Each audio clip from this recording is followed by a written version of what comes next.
Hello, everyone, and welcome back to my series, Surviving COVID 19, A Financial Perspective. I know it has been something like 2 weeks since I did a video. In my last video, I kind of shifted my focus from, you know, personal information to something else. But this week, we're going back to my regular series, and I'll be speaking about a very interesting topic, budgeting. Now, we are somewhat approximately 2 weeks shy of 2 months since our lives as Jamaicans got disrupted. We were suddenly forced to transition from a comfort zone into a place of uncertainty, and then the grim reality hit us, and as we seek to find creative ways to deal with the unanticipated change that is upon us, and it seems to be more daunting and daunting as the days goes by. And many of us had our timelines derailed or plans derailed. A number of persons probably to get married. Our loved ones, we no longer can have more than 10 persons going to a funeral, so it creates that sense of detachment if you should have a death in your family. Because Jamaican culture, we used to have the whole community gather around when you have a death in the family. So a lot of dynamics has changed since March 10th, and to compound all of that, boom, we had the homeschooling, where parents now had to balance between work and mentoring. And even for those who are not working, or who had lost their jobs since COVID-19, they would have to deal with the emotional and financial distress of losing their job while still attending to their duty of mentoring. So it has been a roller coaster ride, and then boom, curfew. That 6 o'clock curfew in the evening got me like homebound, and you feel like you're in a prison at you're in your own house. But for me personally, I think the curfew, I've never felt healthier in my life.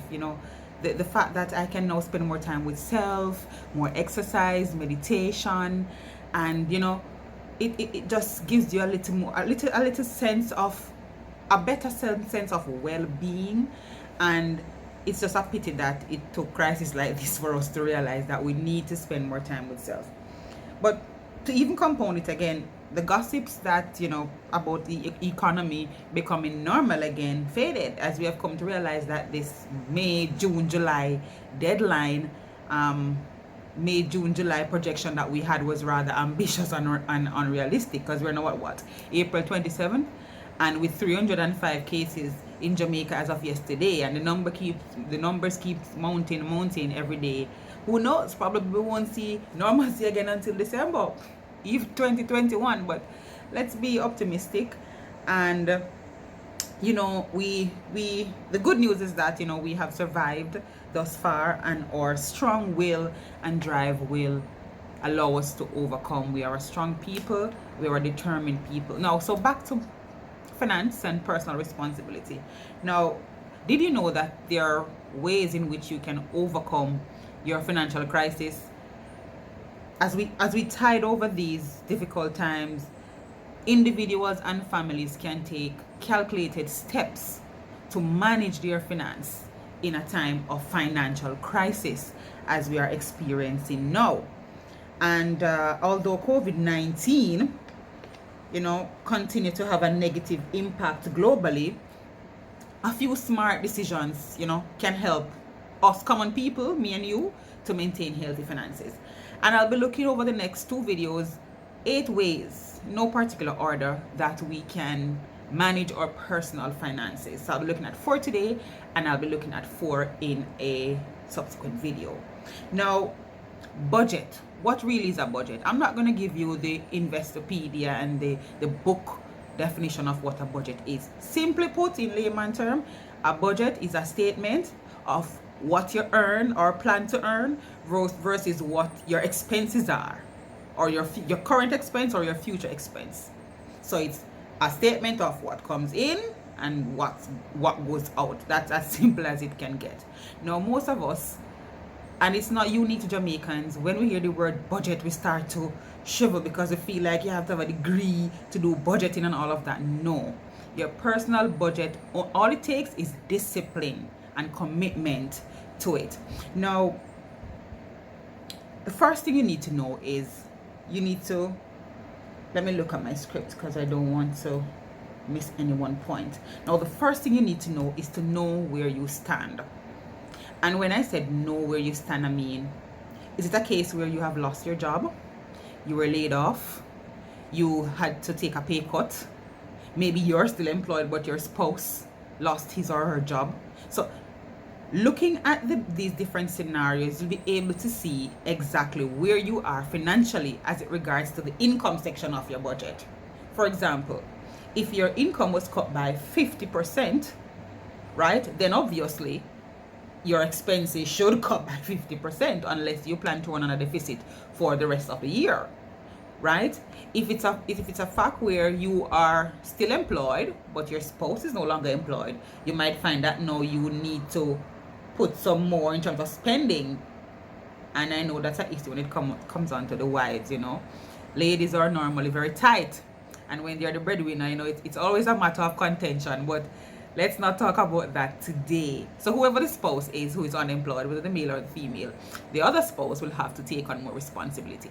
If it's a case where your boss says to you that, listen, you're not going to be, I'm going to keep you on no, but if this don't change, I might have to lay you off next month. No, that's a whole different thing again. Now, you have an income now, but next month you might either have 50%, 20%, or none at all. So that again affects your budget. So the first thing you need to know is where you stand. And don't be too restricted in your thinking or too confined. You can think for 6 months in advance. As a matter of fact, the longer in advance you think, the more prepared you'll be financially to combat any level of uncertainty or any level of shift that might come upon you suddenly, right? So know where you stand. That's the first thing with budgeting.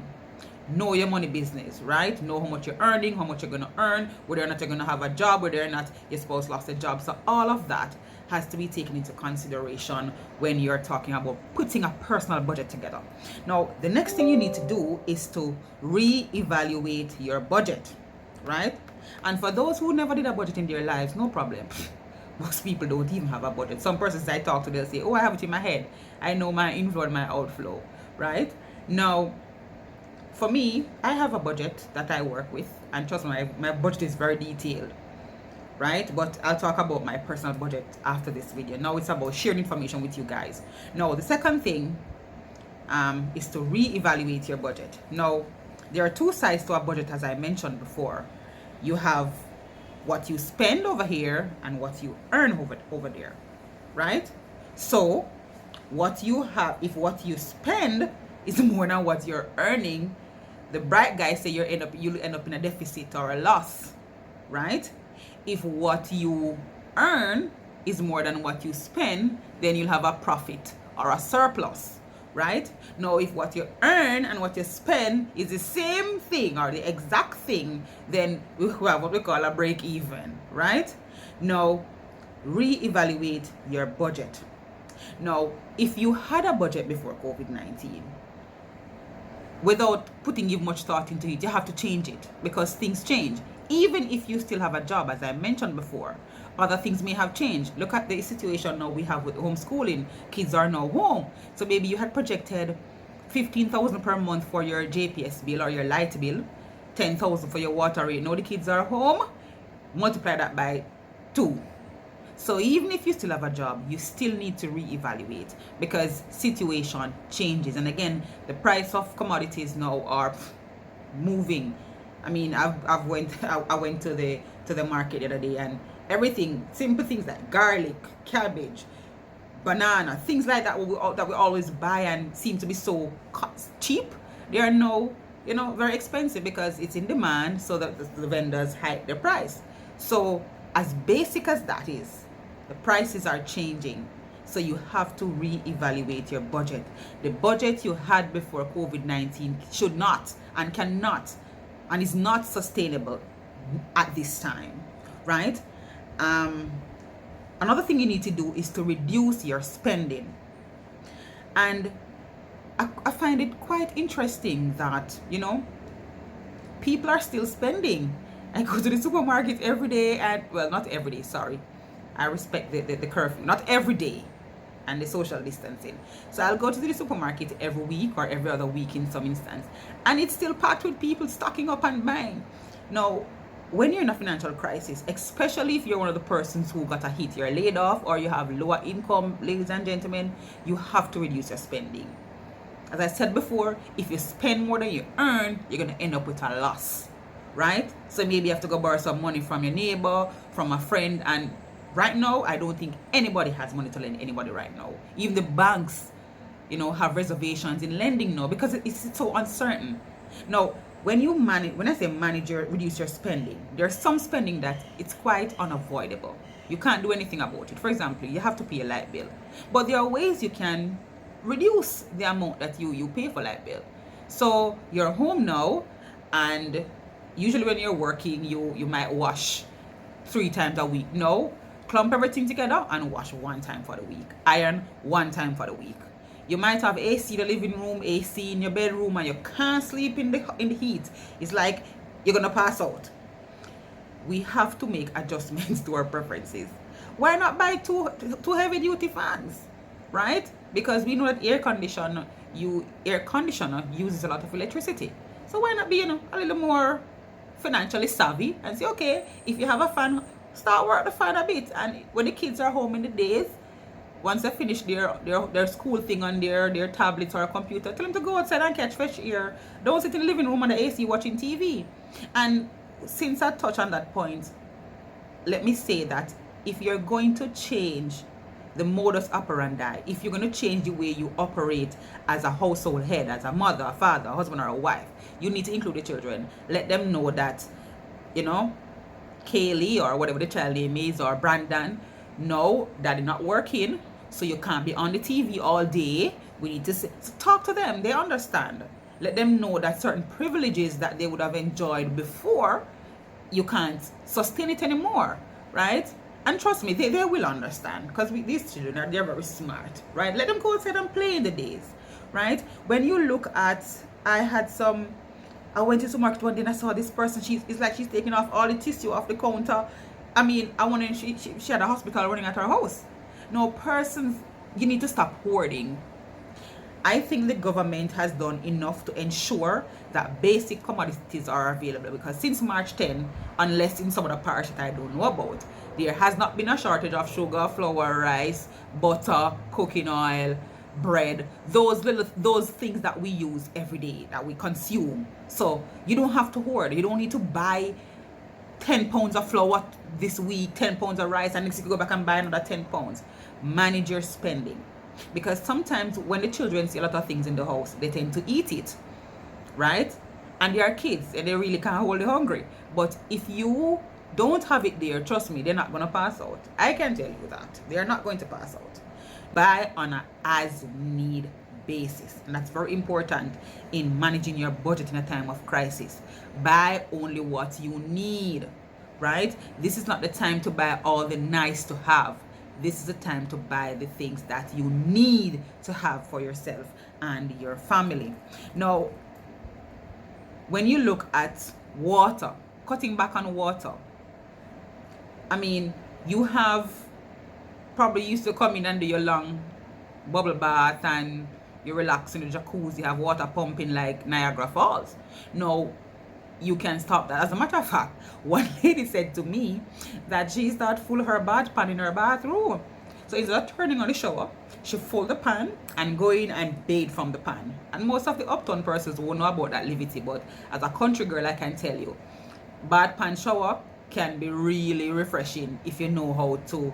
So what I normally do is just tip a little bleach in there if it's pipe water, because some of us have sensitive skin and we don't want all all the rashes and all of that. So I'll tip some bleach and let it settle for about 10 minutes. Then I'm gonna bathe in my bath pan.